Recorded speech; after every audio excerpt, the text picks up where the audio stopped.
नमस्कार, one India Hindi में आपका स्वागत है और मैं हूं आपके साथ विवेक। न्यूज एक्सप्लेनर में आज पेगासस जासूसी मामले को समझने की कोशिश करेंगे। आरोप है कि सरकार ने विपक्ष के कई नेताओं, कई मंत्रियों, वरिष्ठ पत्रकारों समेत कई वीवीआईपी और बड़े पद पर काबिज लोगों की फोन टैपिंग कराई है, जिसके बाद से ये मामला राजनीति में जोर पकड़ रहा है। इसके साथ ही ये भी जानने की कोशिश करेंगे कि क्या इससे पहले ऐसा कभी हुआ है और क्या इस मुद्दे से सरकार को कोई नुकसान पहुंचा है। दरअसल पेगासस एक इजरायली सॉफ्टवेयर कंपनी है। ये कंपनी अपना सॉफ्टवेयर सिर्फ सरकारी कंपनियों या सरकारों को बेचती है। दरअसल खोजी पत्रकारों के इंटरनेशनल ग्रुप का दावा है कि दुनिया भर में इजरायली कंपनी एनएसओ के जासूसी सॉफ्टवेयर पेगासस से 10 देशों में 50,000 लोगों की जासूसी हुई।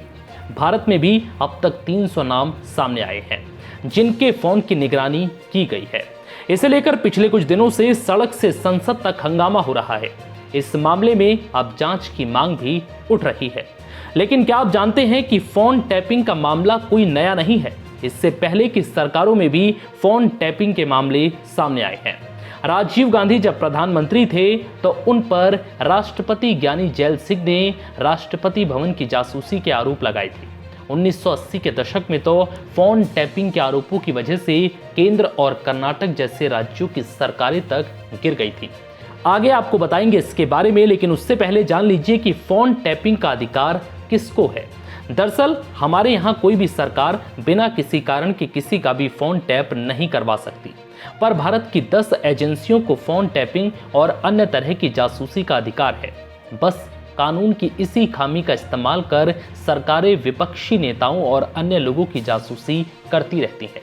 आईटी एक्ट 2000 के सेक्शन 69 में केंद्र सरकार या राज्य सरकार को देश की संप्रभुता और एकता को कायम रखने के लिए किसी की भी सूचना को इंटरसेप्ट, मॉनिटर, डिक्रिप्ट करने का अधिकार है।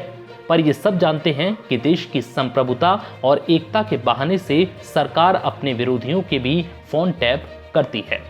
2011 में जब मनमोहन सिंह प्रधानमंत्री थे, इस दौरान मुखर्जी ने प्रधानमंत्री मनमोहन सिंह को पत्र लिखा था कि उन्हें संदेह है कि उनके ऑफिस की जासूसी हो रही है, इसकी सीक्रेट जांच होनी चाहिए।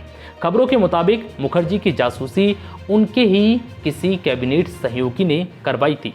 1984 और 87 के बीच राष्ट्रपति ज्ञानी जैल सिंह और प्रधानमंत्री राजीव गांधी के बीच कई मसलों पर अनबन हुई थी। तब प्रेसिडेंट ने संदेह जताया था कि राष्ट्रपति भवन के कुछ कमरों में जासूसी हो रही है। सितंबर 2012 में यशवंत सिन्हा ने एयरटेल मैक्सिको घोटाले में कांग्रेस नेताओं के शामिल होने का आरोप लगाया। इसे लेकर कथित तौर पर उनके फोन टैप हुए। जुलाई 2011 में कर्नाटक के कांग्रेस नेताओं का आरोप था कि मुख्यमंत्री येदियुरप्पा लोकायुक्त एन संतोष हेगड़े के फोन टैप करा रहे हैं। जुलाई 2021 में राजस्थान की गहलोत सरकार के खिलाफ भी फोन टैपिंग के जरिए साजिश रची गई थी, जब सचिन पायलट और उनके समर्थकों ने गहलोत सरकार के खिलाफ मोर्चा खोला था। फिलहाल इस वीडियो में इतना ही। नमस्कार।